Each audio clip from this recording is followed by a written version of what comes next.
Welcome to Uplink. There's so much to talk about. Oh my God, I'm Andrew Hamilton. That's Roy Ogletree. And there's been too many events this week. Let's get into it. We'll start with the Assassin's Creed event, which actually happened last week. What'd you think? I didn't watch the event in real time because I'm not committed. But you don't have to marry the assassins. You can just watch it. Yeah, it's not. Look, they're doing some Assassin's Creed, aren't they? They're doing a few. Oh yeah. So, ladies and gentlemen, I don't know if you know this, but it's Creedin time. You just stole my joke. They're doing, so they heard that people get burnt out on franchises quickly. There's Call of Duty fatigue. There is Madden fatigue, FIFA fatigue. There is even been a bad case of Assassin's Creed fatigue, which caused them to go to a every 2-year cycle. Creed and fatigue, and yeah. That's good. That was so stupid. Gordon Kriegeltree. We need to assassinate this segment. They decided that the best way to solve that is to just announce 5 games at the same time. Then you can't be bored of Assassin's Creed because that's all that's coming out now. We're not doing other things anymore. They can't make sure that one Assassin's Creed game is not a buggy mess. Yeah. I don't know how they're going to consecutively release. And I mean, I know Assassin's Creed now is like basically a yearly or it's a every other year. Yeah, bi-yearly thing. Biannually is, I think, the term there. That's twice a year. Twice a year. So, what about quarterly? Every other is this year. A quarterly game? It's weekly. It is a weekly mobile game, which actually, one of them is a mobile game. So why would you waste the concept of China? Sorry. Why would you waste the concept of ancient China getting to explore the Great Wall and be on the open plains and mountains of China? Why would you waste that on a mobile game? They said we captured this in engine, and I was like, that looks not very good. You should probably have captured somewhere else. I don't know. So they did announce 5 Assassin's Creed, or four Assassin's Creed games, plus they grouped them all together with the Assassin's Creed Infinite trailer, which I'm sure we'll talk about. So we'll talk about it. We got to kind of get through these pretty quickly. The biggest one that is actually going to come out relatively soon, that we actually have a release area kind of for, is the Assassin's Creed Mirage, which is based in Baghdad, which I'm sure that the kind folks over at Ubisoft will handle all of the political. What did you say? They're going to handle all of this delicately. All the tact and delicacy required for situations in the Middle East. Yeah. Ubisoft famously has a very gentle hand when it comes to sensitive issues, right? Ubisoft HR. Yep. So I'm more or less. Besides that fact, hopefully they get it right. Yeah. We're crossing our fingers that a video game company uses some tact. They did the thing I hate. What? Right? They took 4 games, one of which had a CGI trailer, and the others which had fancy title sequences, and told us about them years in advance. And I don't know if this is because everything gets leaked. We talked about it last week. Assassin's Creed has a tradition of being leaked to the internet. So I guess maybe this gets you ahead by a few years. Now you don't have to worry about the leaks because the game's everyone knows about them. But there was no gameplay for any of these games shown. Not even Assassin's Creed Mirage, which comes out next year. That entire thing was a CG trailer. Which, although we talked about this as well off camera, that Assassin's Creed is known. They're going to put out, if they're going to do anything, they're going to put out a CG trailer. Yeah, I mean, look. Oh, brother. Don't get me wrong. The one time they didn't, people complained about it. And I like the CG trailers. I think they're cool. I like, they always pick some good music to go with it. Like, I think that the CG trailers serve a purpose, but you got to show up with gameplay too. They've also been they've been the king of those cinematic trailers since like 2007. But you gotta, I think when you're a year out from release, you have to, we've seen companies now with these big releases the next video that will pop up Yeah. on YouTube is, okay, well, here's what it looks like. Here's 15 seconds Yeah. of gameplay. Yeah. Anyway, I'm excited about some of these. Assassin's Creed Project Red is a Japanese shinobi-based one. We know nothing else about that. Assassin's Please Creed and thank Hexe you 10 is- years after we've been asking for Yeah, it. Thanks. way to get to the party right after everyone else got very good at making samurai and shinobi games. Yep. Good luck. Best of luck to you. You're competing against Ghost of Tsushima, like a Ronin, and we'll get to some of those other ones that are competing in that same area. But let me tell you that Hexe is the one I'm least interested in. It's about witches or something. I guarantee at the end it's of the gonna be Roman like Empire? some sort of witch trials. It is. It's at the end of the Roman Empire. They use the thing which is for all witch movies now, which is like a put together, like I don't know, a put together bundle of sticks Yeah, it was like that's like hanging from somewhere. Like if you see like one a of those in the pentagram woods, kind of folks, a thing. witch is afoot. yeah. So and I'm a little wary on that one because they were like, it's a different kind of game.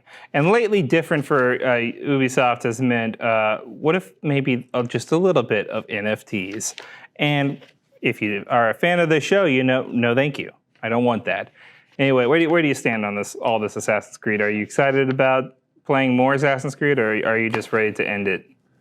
The series, not yourself. Yeah, I'm sorry, I'm not gonna make. I'm gonna use a little tact on myself. I'm not Pause? gonna make any jokes. I think people were ready to end this franchise years ago. Whenever it jumped from being sort of it is a AAA game, but whenever it jumped from sort of being what I don't know, something Like a historical, yeah, well, not even alternate facts kind yeah, of. sort of. I was gonna say prestige game, like you know how you have like prestige films or TV shows. Yeah, the where it's narrative like- was high where- quality. Yeah, where it's like once every few years we'll put out one of these games, like they did with The Last of Us, or like they've done with because if people forget the early versions of this game, while they were released every 2 or 3 years, Yeah. now it is like an annual thing. It feels like. And maybe that's how long it just used to be to make games. Now I they mean, can games pump them still out. take a long time to make. They just start. I don't working on know. years I can go in advance. circles in this. They've got like 40 studios working on Assassin's Creed games. So. Yeah. We got to move on to the next one because we got so much. I will so much to say talk I'm about. interested in the Infinite thing. Like, what are we linking all this I'm stuff curious together? Are we about going to how be that able works. to jump between games? What is Yeah. this? Also, I'm a sucker. I'm interested in the Project Red. Yeah, I mean, me too. Don't get me wrong. Again, don't get me wrong. I will play Assassin's Creed Mirage. I'll probably play Assassin's Creed Project Red. Hexe, if it's NFTs. Ubisoft, don't do that. Bad. Download this NFT for the Blair Witch for the Blair Witch skin. Finally get to see her. Yeah, I'm excited about all of those games. I just want Ubisoft to be better. And they are returning to form on Assassin's Creed Mirage a little bit. It will be a much shorter experience compared to Odyssey and Origins, and Valhalla, which all take upwards of 100 hours to truly beat and experience. This game, they're saying, can beat in about 20 to 30 hours. Much more manageable and more in line with what I want from my Assassin's Creed games, honestly. Yeah, I don't have any more other than I'm still trying to play all of those games. Let's get into the nitty gritty. Yeah, I definitely watched all here. 22 videos, literally 22 videos. And I didn't even send them all to you. So this week we were blessed, thankfully, by Robbie. The Assassin's Creed game becomes a Call of Duty game when it releases every year, and it continues to be a dominant force in the market. Please, sir, I'm so busy. Anyway, let's get into this next subject. We've been blessed this week with not one, not two, but 4 press conferences. 5 if you count the ID at Xbox thing, which we're not going to cover, unfortunately. I just don't have time. Starting with the Nintendo Direct that happened Tuesday morning. Was very exciting, except for if you live in the UK, where you did not get to see it till hours later. We'll get into why in a minute. There wasn't a whole lot there for me, if I'm being honest. Bayonetta 3 looks cool. I think the Kirby Dreamland coming back is interesting. Obviously, the biggest reveal that happened, is that we're getting a Fatal Frame game. I'm just kidding. I was going to say, one of the 18 farming simulators that we got. If you had to guess what percentage of Nintendo's game announcement event was farming based, you could not guess the number of games. Also, I'm gonna do another one of these. Square Enix, come here. Let's come a little closer. I just want to. You got an AI? Like an AI script that's running, you just run an AI that tells you what games to make? We got Project Triangle Strategy last year. Now you show up with a game called Various Day Life. That is the most generic, unbelievable, unbelievable title. And the description, you try to tell me, you look me in the eyes, Square Enix. You look me right here, square in the eyes, square in the Enix eyes. Perform over 100 types of daily tasks. What makes you think I want to do 200 chores a day to develop character? Anyway, it was nice that Nintendo showed up with games at the end there. We got our first look. Story of a Season, A Wonderful Life. Yeah, there you go. Yeah. Or Fae Farm, or Season of Death. They're like people love Stardew Valley a lot, right? Pretty much. I clicked on one of these by accident, and it was one of the farming ones. Yeah. It was nice of Nintendo, though, to show up at the end of the Nintendo Direct with some actual gameplay for a game someone might care about. We got a little bit of a better look at Bayonetta 3, followed by the announcement of no gameplay for this one, but Pikmin 4 is coming. Miyamoto made a t-shirt. I also made a new t-shirt. Yeah, that one. And then lastly, they topped it all off by making you feel like there was no hope for Nintendo, only to come in at the last second and deliver us the Breath of the Wild 2, now titled Tears of a Kingdom. Sorry, UK. That's why I didn't air there. Oh, because yeah. It's a bit sad, isn't it? Sorry, people who watch us from the UK. My condolences to your royalty. So the video games. Yikes! Okay. Legend of Zelda is next game is called Tears of the Kingdom. It looks to be a more dark kind of style of Zelda game. We got a better look at the world. It's basically the map of Breath of the Wild, but now there's floating islands that are up above. There seems to be some kind of time control and reversal mechanic, some kind of mechanic that lets you like liquefy yourself and dip through objects. That's pretty cool. There's a lot of cool stuff, not a whole lot of gameplay, but it is officially coming in May of next year. I'm sure by May of next year I will finally finish. Definitely won't get delayed. I'm sure I'll finally finish Breath of the Wild in that time, in a little under a year. I'll finally do it, guys. The game came out when, like 7 years ago now. 2017. Yeah, so I'll finally I'll finish Breath of the Wild by then. It's been a bit. I'll finish Breath of the Wild by then. I promise. But F that S. Let's talk about the Sony State of Play. In my opinion, far superior event. Starting People out that with, love Zelda are going to be very mad at you because we just washed right over that. I mean, it was short. There was nothing to talk about there, guys. I'm sorry. People more have already gameplay. diagnosed this trailer 1,000 times. Bring more gameplay next time, and I'll talk about it longer. All right? And also, don't put all the events right next to each other. Oh, by the way, sorry. Some more some more Nintendo games are actually. Nintendo 64 games are actually coming to So this Switch. was one of the weird ones. We've talked about this a little bit before. GoldenEye is coming to Nintendo Switch online via the N64 emulator with online play. I found out shortly after that announcement, it is also coming to Xbox Game Pass without online play. So what's the purpose of it for Xbox? But neither of these are the remake or re-release that we've been hearing about. No, so it's going to be you going like this. Yeah, it's just so you can play with a better controller, really. Yeah, I mean, I'm I'm gonna play it on. I'm gonna Xbox. play it. I'm gonna play it. I'm gonna play it on Switch. I'll play it on honestly. Switch so I can do online. We'll do some gameplay, do a Weekend Warrior or something about it. I will say I kind of forgot how bad some of those 64 games look. Pokemon Stadium 1 and 2. I'm not gonna lie, so Pokemon here for Stadium rips. I love that game. That's one of my all-time favorite games. I was like, yes! I don't really want to pay $70 Yeah, not really. for the online, but I will. I just if it renewed gets my me Pokemon Stadium I 1 and 2. just renewed my online thing from the family plan that probably would have given me this to the lower one. So I'm gonna have to explain to my wife now why there's suddenly more money. more money. Yeah, it's fun. Thank you very much. I appreciate it. It was a technicality. Royden didn't know, but it turns out you actually have to have the N64 version in order to run the system. It's an operating thing. So just Oh, you do have to? No. I was like, wait, is that a thing? is that real? Buy another Switch to play GoldenEye? But yeah, and there was a new Fire Emblem game. Weeaboos rejoice. I think that game series is great for people who like that style of gameplay. I know nothing about Fire Emblem, and I'm not going to pretend to. There are 900 characters, and I can't name one. Wait, that's not true. Like Roy, probably. Sure. Byleth. It's 2. Who else was in Smash Bros? That's the extent of my knowledge. All right, so let's get into the Sony event. Started off with an absolute banger, a fantastic Unreal Engine 5 trailer for none other than Tekken 8, baby. This is all you. It looks so good. This is all you.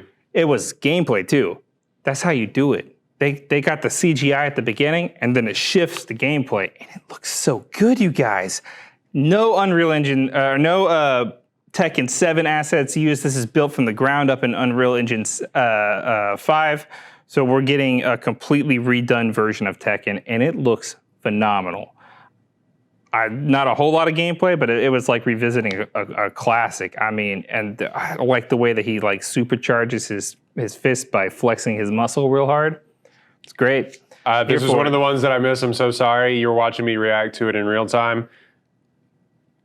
Dude, they're strong. He's strong. I'm gonna put it up over us, and then just your face in the corner. Yeah, these guys really going at it. They're really punching each other in this one. They really do a fight in the fighting games. They're really fighting in this fighting game. This looks good, actually. This looks actually really incredible. And a hell of a way to start your press conference. Yeah, you know, if you've listened to us long enough or watched us ramble long enough, I'm not a fighting game person. As much as I get is like I used to play the original Mortal Kombat. Now I'm a big pansy boy, so all I play is what do you call Super Smash Brothers? So yeah, I don't go in on Tekken or Street Fighter or anything. Which they release more Street Fighter stuff too. Well, we're gonna get into the Tokyo Game Show stuff next week because it's not over yet. Yeah, so but there is more. This is why I defer to him to Tekken and Street Fighter and all that stuff. Tekken 8 looks incredible. It looks good. I'll tell you that. Somebody that knows how things. I could play Tekken 7 forever. I didn't need a Tekken 8, but dude, give me this glorious, holy crap looking visuals on this fighting game. It's so good. It is. Anyway, so moving right along, we got a few years ago we got Project Eve announced, which was kind of teased in a weird way. That is now called Stellar Blade, a third-person action RPG. Looks to be a little hack and slashy, a little bit Dark Souls-y. It's a console exclusive coming in 2023, I believe. Looks okay. A lot of games that you sent me that I'm just not for me, man. Look, I'll be honest, I'm not real into this personally. I think that there's a lot of the games that got announced that I'm like, that is cool that that's happening. We got a better look at Final Fantasy VII Crisis Core, the spin-off series from the Final Fantasy VII remake. Looks cool. Combat looks fun. I'll probably play it, but it's not the reason I was watching. You are a Final Fantasy guy, though. Yeah, I mean, normally, not like massively. I think there's a lot of cool stuff that Final Fantasy does, but the stories are always kind of nonsensical to me. Stellar Blade looks interesting. Like, not that I'll play it. Sorry, you're also reacting. I swear to God, I watched 18 of these, and then now we're talking about the ones that I didn't watch. Yeah, I promise you it was always on the list. It was, and I just didn't, sorry. It's just the ones that you didn't watch. I don't know. I'm not really into it. There's also another one in the similar vein that involves a very sneaky mech. That one looks fine. It's not really my cup of tea, but it looks cool. It's cool to see a lot of these Japanese games get in the spotlight and seeing kind of a return to form to these large scale AAA Japanese titles coming out of Japan again. Shortly after those trailers, though, we got the announcement of that the Yakuza series is over. Long live Like a Dragon. Like a Dragon 8. Yep. So Like a Dragon 8, that actually got announced at the beginning of Tokyo Game Show. But we're going to count it because it was announced the day before Tokyo Game Show. So at the end of Yakuza 7, Like a Dragon, that basically concluded the Yakuza series. From here on out, you're going to hear about Like a Dragon a lot because we got Like a Dragon Ishin coming, Like a Dragon, The Man Who Would Change His Name, and Like a Dragon 8. Wait, these were all different games? They're all different games. I thought this was, Yeah. I'm a big dumb idiot. I thought this was the same thing for Assassin's Creed where it was okay. 3 different games. I guess those were all different games too, but I thought it was how they released several trailers. Yeah. No, those are all 3 different games. Damn. And Ishin looks super cool. You got a gangster samurai going on. He's got a revolver and a sword. It's hack and slash. It looks spicy good. I loved Yakuza 7 and the turn-based strategy change-up. Excuse me, I'm dying. Turn-based strategy combat kind of made it a little more of an interesting take. I'm not normally a big turn-based strategy kind of guy, but it worked in that game. It was fun, especially since the main character was basically imagining himself playing a Dragon Quest game, which is great. You can tell how far behind synergy. You can tell how far behind I am in gaming lore and culture and stuff like that when I have no idea. I've never played a Yakuza game. I'm sorry. People That's okay. If anybody ever sees this show, they're going to be like, this guy's a big dumb idiot. Hey, look, they're all on the new PlayStation Plus service. Go play them. Sure. They're all very good. So right after that, we got Rise of the Ronin, a brand new PS5 exclusive from Toei Tecmo, and Team Ninja. It looks awesome. It looks like a combination of Ghost of Tsushima and Neo, set in the 1800s in Japan. Mm-hmm.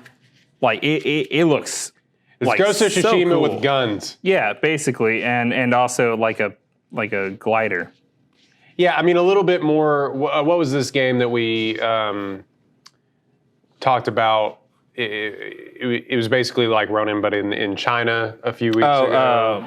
Wukong. Yeah, in a little bit more mystical. I think maybe here you get a little bit more sort of mystical powers, I would imagine. Yeah. But not as heightened as that is. This one looks like they're calling it a historical action game. So I don't know what that's going to mean in terms of the gameplay, but I gotta say that the visuals on display were really good. The combat looks like a lot of fun. The gameplay looks like a ton of fun. I like the setting. It doesn't to me look at nothing really does look as slick or as sleek as Ghost of Tsushima does. Well, that's a hard bar to hit. I'm just saying, yeah, it's comparing apples to oranges here, but I just think Ghost of Tsushima was such a good American-made Japanese samurai game that it made Japanese developers mad. That's how stylish and good it was. Yeah, I mean, it just you can tell just how flawlessly some of the movements and stuff in Ghost. In this, and it's not done. Yeah, we're getting a real early. It was look just at a little bit less polished, and we'll see. We'll see when it comes out. I'm excited for it. I'll probably play it. I'm so hyped. Give me a samurai sword and a gun, dude. Look. We are in a golden age, ladies and gentlemen, of samurai games. Never before have we had so many options for the way of the blade. And to also get a gun in there at the same time, I mean, that's gravy. I mean, at one point he stabs somebody with his bayonet, takes it out, and then shoots somebody else. I'm like, all right. So cool. This is what we've been waiting for. I mean, just give me some cool finisher moves. I'm in. I'm in all the way. And speaking of things that I'm in all the way on, we got our next look at a far more substantial look at God of War Ragnarok. And I didn't think I could get more hyped for a game I was already at the maximum amount of hype for, but did you watch it? It was an awesome trailer. I'm so excited. It was awesome. And it's gonna be like, you gotta fight Thor, and there's a big jellyfish, and the big wolves, and you shoot the sky, and then the sky opens up, and you're gonna go fight the weird lizard alligator man, and Kratos goes, hey, what's up, brother? And shakes that other Tyr's hand, and they're like, he's real tall. It's a good time. Is that how your son describes things to you, or your daughter describes things to you? Yeah. Yeah, that's kind of. But I don't have kids. That's kind of what I got. That's how my brain works without the Adderall. Yeah. That's all that was going through my head during that trailer was just, wow, that's a good time. I'm excited. I'm excited to do that thing. I want to do that right now. I would please let me have this game right now. I'll do whatever you want, Sony. It looks like, and look, as somebody who's sorry I haven't finished God of War, I will promise you I will finish it. As somebody, Disappointment. I know, I liked what I played, but I was never huge into God of War when it first came out, and I knew like it just missed me when I was a kid, so like it wasn't like built in for me going forward to win. And this doesn't make any sense because I would always play the best kind of reviewed games, like mass media games that would come out. Yeah. So I don't know how I just missed the newer God of War. But I finally, I got adult money, so I've been like trying to play through all of those games. Yeah. And of course, it was free when you got your PS5 and yada, yada, yada. But I've liked what I've played so far. Obviously, I understand why it was one of the best games of the year. I will say with this, it looks like your boy in the first, I forget what his name is. Yeah, it's set 5 years after the original. It looks like he's going to be kind of more involved in this game, maybe a little bit more co-op with that. I don't know. Yeah, I'm excited to see more about how he plays it. He's definitely more integral to the story. I'm wondering if there's maybe even going to be a bait and switch halfway through the game, and you spend part of the game playing as Atreus instead of Kratos. But only time will tell. It seems like it looks incredible. It kept seeming like the line like death can have me when it earns me. When he earns me is like that's a great line. It just kept feeling like, hey, remember you're old or whatever. Yeah. Remember you're old and worn out. You've been doing this for a long time. It's like the more recent James Bond movies where they're just like, James Bond, you're old and you're gonna die out there. Aren't you worried about that? Need a successor, and right? He's like, nah, just put me back in, coach. And maybe this was something that he gets like his knives and things. Like he has those. Yeah, he's got his Blades of Chaos. Yeah, that's a key moment from the towards the end of the game. But it's, I mean, I know they're holding back some details, and that's what they were saying after the fact. I follow a lot of the developers, and they're just like, if you thought that was cool, imagine what we didn't show you, because that's just what we were okay with. Yeah, that's just what we were okay with showing you. They paid a Hollywood actor to go be Thor. They paid a lot of Hollywood actors to come be people. There was voices that I thought I've heard before in that game. I'd have to look up like who the cast was, but no, it looks incredible. I'll be there day one. I think. For sure. Even though got the collector's edition on pre-order. Like even though I've missed the hype around the last one that came out, I can't do this show in good conscience anymore and like not play. I'm gonna need you to keep up, bud. Yeah, I know. I know. As you get caught up, it's so hard you spending money. Things are expensive. $75 is hard to justify. No, imagine spending $300. Like on the collector's edition. Let's not talk about that. And maybe no one show my fiance.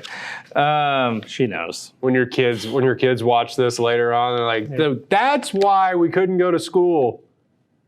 No, you just weren't smart enough. That had nothing to do with it.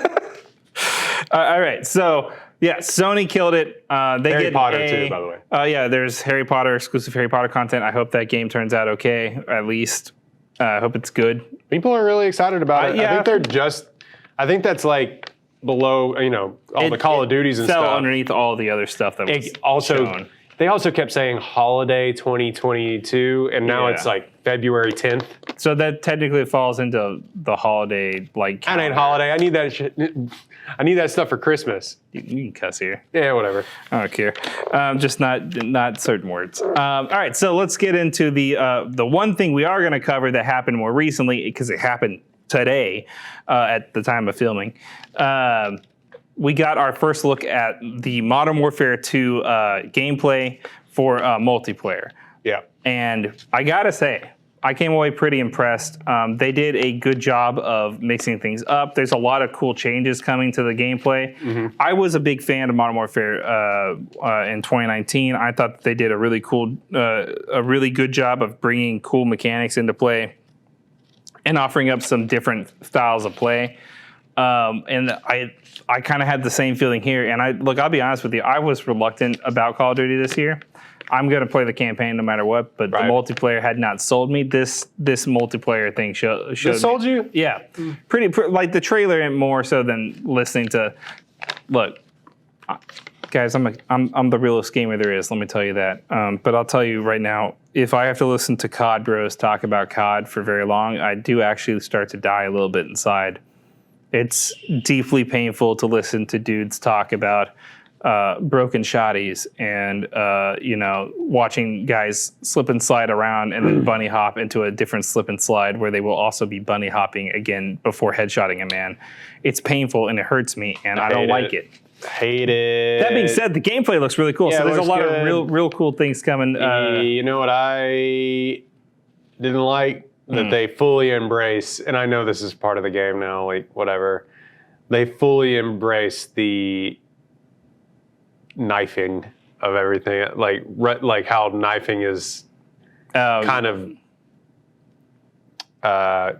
nerfed in this, and it just is. There's an animation for it now, and it's not. It like for some reason they have made that like stabbing someone is the easiest way to kill people. But it's not even. You have to be behind them. Yeah. Like, because you can knife in front of you normally. Yeah. And that has always been an instant. Yeah, kill. I know. But it's not anymore. Now it takes 2 hits to kill from the front. You have to be behind them to get the animation. Yeah. And so I'm just mad because I'm getting merged by 13-year-olds. It's gonna be a lot of that online. I'm tired, man. So we'll get into the one thing I was really not having. As soon as a proximity mine sets off from under me, okay. So we'll get into that in a second too. I'll lose my mind. There's so let's talk about some of the improvements that are coming. Right. So the first thing they wanted to tackle was movement and traversal. So they've introduced some new mechanics. So for one, water will be playing a larger role this time. There will be lots of maps and areas on Warzone and in the regular multiplayer that feature heavily waterlogged areas. You can now dive deeper into the water than just the standard kind of treading water animation that you used to be able to have. And water depth and water simulation has been drastically improved. So not only do bullets disperse differently once they hit the water, the deeper down you go, the more slowed the bullets are. You also are less visible the lower in the water you are, which means that you can actually sneak away from people and them not be able to find you. Whereas before in Call of Duty, you were mostly visible from any depth. It didn't really matter. I like this idea of adding a new play field for people, because you can only have your secondary weapon, and the dispersal affects your bullets underwater also. I'm interested in that because it's not been something that, and maybe, but like playing the last one, is this going to be something just for Warzone, or was this both. all multiplayer? Yeah, this was all. Okay, This was both multiplayer segments. That's not been something that's really been tackled. Yeah, I don't think. I think, and even like Battlefield, which could be argued as the more realistic take on the style of first-person military shooter has never gone that far. They had a diving mechanic in Battlefield 4 and in Battlefield 5. 2042 has a swimming mechanic, but you can't dive down really. Well, there's just, in Call of Duty, there's just, in the game, they'll have moments where you have to swim, but there's no, it's usually a big open field. Yeah, I haven't seen. There's some buildings. I haven't seen water used in a significant way since Black Ops 3, where they had a map that had a little river thing that you could swim, and you could dive in that game, but your gun worked exactly the same underwater as it did when you were, out of water. Yeah. So it didn't really change gameplay. I'm really interested in seeing how that gets implemented. I think water combat too, with vehicles and stuff, will be interesting. They showed some of that. Yeah, I think that there's a lot of cool things that will come from that. And speaking of cool things that'll come from, they wanted to make sure that movement felt frenetic, fast-paced, but also tactical. So they reworked the mantling system a little bit to allow for some more verticality and movement. Now you pull your weapon up as you're mantling faster, so you can fire while mantling easier. You will also, if you mantle up to a ledge or off of a ledge, you can now hang from that ledge and pull out your secondary weapon and Call of Duty shoot a man. Oh, I'm gonna be.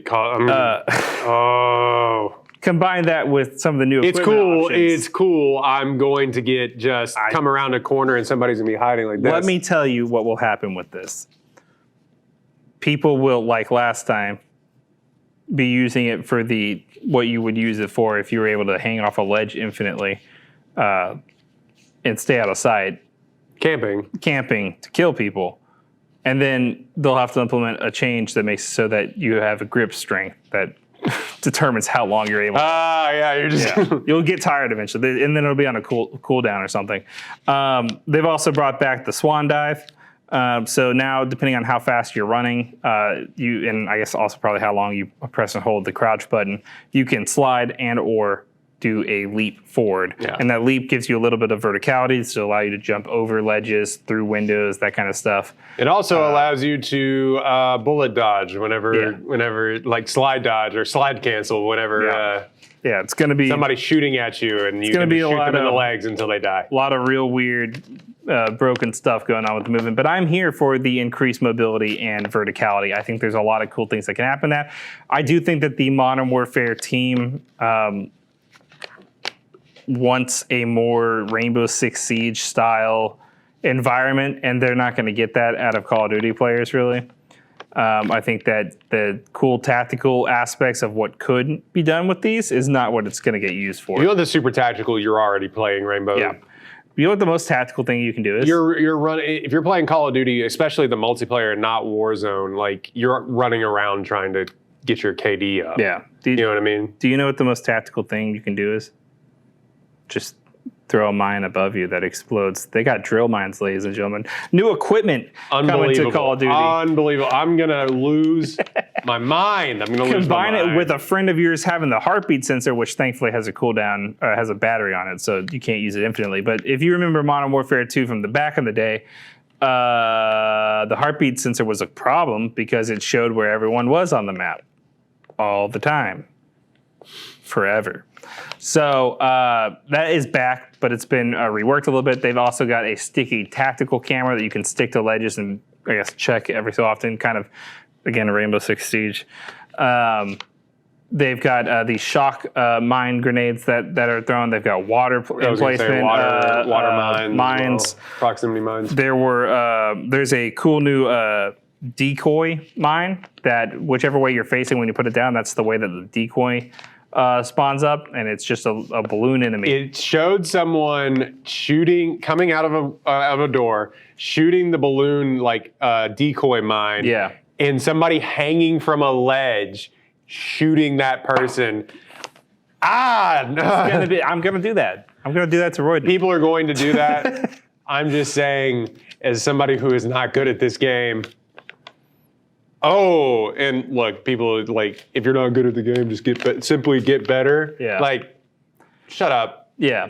Whatever. So let's get into how to get better, because Gunsmith 2.0 will add more customization, offer a lot more verticality in terms of the weapon customization, and also is a low-key pay-to-win to start with. If you pre-ordered the $100 edition of the game, you are granted instant access on both the beta and the full game to the SJX Cinder M4, which includes instant unlock to all 50 attachments. Love that. Why? Because people are going to do it. You know exactly why. Call of Duty. This isn't. We've been talking about this for like. No. We've been talking about this for like 18 shows. Yeah. Money. It's money. It's money. Of course And it's money. they know that people will, one, pay the $70 for the original game. Like, okay, well, if they're going to do that and they love this game, it's going to be the only. Get the $20 extra. It's going to be the. And we talked about this a couple of weeks ago. It's going to be the only game that some people play. My wife only lets me buy one game a year, and it's got to be Call of Duty because that's what my friends play. Exactly. And so, yeah, I'm going to spend the $100 to be heads and tails above anybody. The problem is that like I would spend that $100 and still suck at the game. Right. And I want to make that clear. This is not an actual pay to win. I was being for people that'll here, do it, it might be though. It is pay to win in that it grants players that would normally be on an even playing field up until a certain point an advantage to get above those players. Now, a bad player with a good gun does not become a good player. It can make them an annoying player for a little bit, but they will eventually not improve. You summed up my whole strategy. But a excellent player of the game being granted that level of instantaneous unlock is a problem. And that's where I have a problem because those people are the ones that pre-order the game. The average player not going to show up and pre-order the game. They're going to buy the game on day one. But the people who are hardcore about the game, who will know the spawns on maps and can tell you the name of every map ever in Call of Duty history, they'll tell you which ones are the good ones, which ones the bad. Those people pre-order the game. And those are the people who I don't want to have instant unlocks to 50 plus attachments. Gunsmith looks cool, but I hate that you did that, Call of Duty. And don't you dare show up to the freaking eShop or whatever, the COD shop, with instant unlocks bundles on day one. I will find you. Don't do it. They're gonna do that. They're gonna do that. They're gonna do that, and there's gonna be skins too, and it's gonna be annoying. Look, I think it looks cool. The Gunsmith does, but I do hate that this is a thing.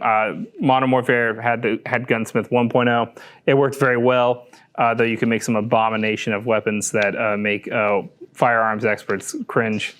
I'm excited for the different variants that you can unlock. It basically adds essentially more guns to the game, allowing for you to create and build your own special custom blend of weapons. I always enjoyed that. It got a little bit tedious. Yeah. After a while, where you're like, all right, you kind of got to remember which one. That's why I like that you can save loadouts. You can figure out which ones worked for you and just make that. Or at some point, I big dumb idiot, got too many options and was like, I just need like 3. Please, just a scope and or a barrel. Yeah, I need 3.5 options, please. Speaking of things I'm not real fond of being in this game, this will be the first Call of Duty to feature a playable third-person mode.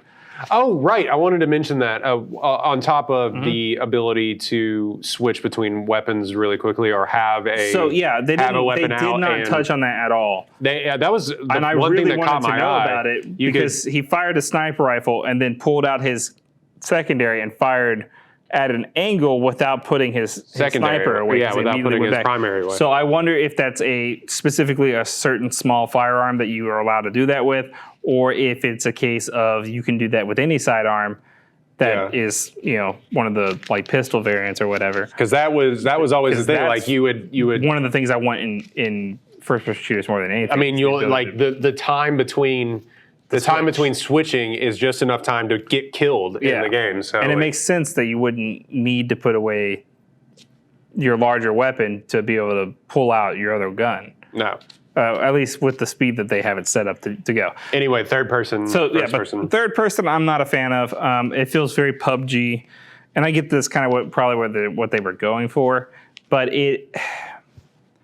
So there used to be a way to basically wall hack back in Modern Warfare 3, where people would not the sequel to this game, but the sequel to the game. The sequel to the first remake. Yeah, right. What is time?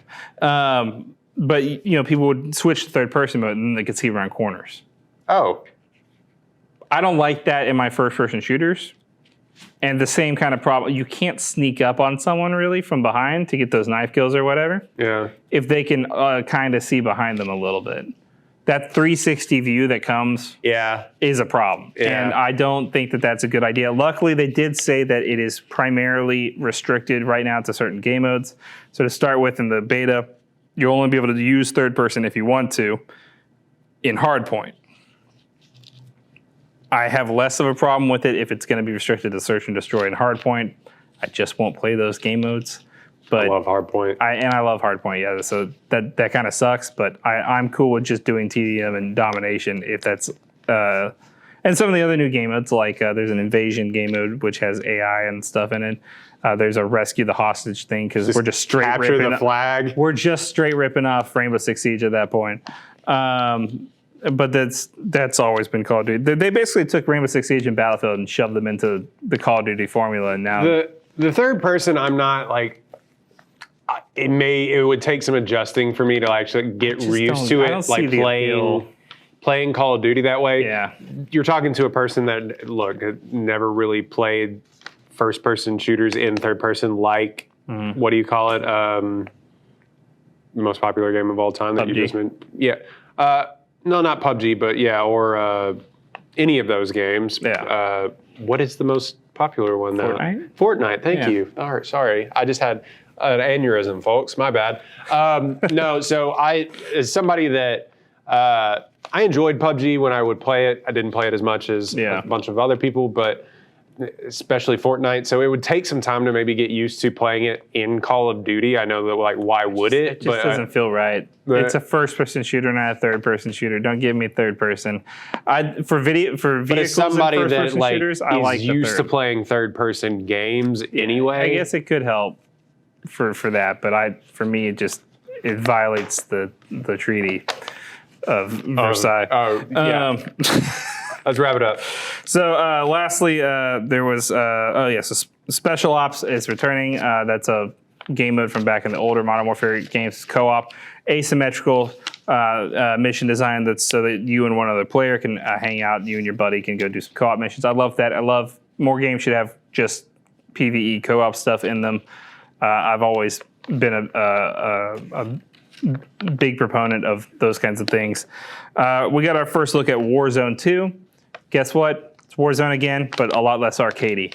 A brand new physics engine means that weapons and vehicles have a lot more weight to them. So, lighter weight vehicles will be affected more by explosions and bullets. A little heavier vehicles will not, jostle around as much whenever hit by RPGs and stuff.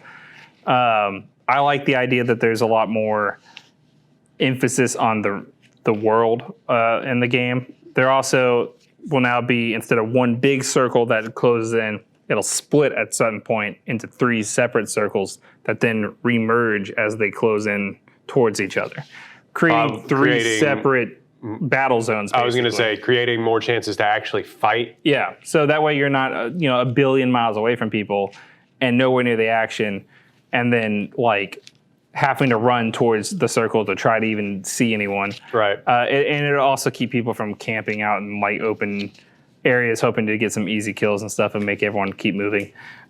Look, I'm not big into Battle Royale games. There's some cool things going on here. I like the fact that we got the new map incorporates some older Modern Warfare maps from Modern Warfare 2 and Modern Warfare 1 and 3.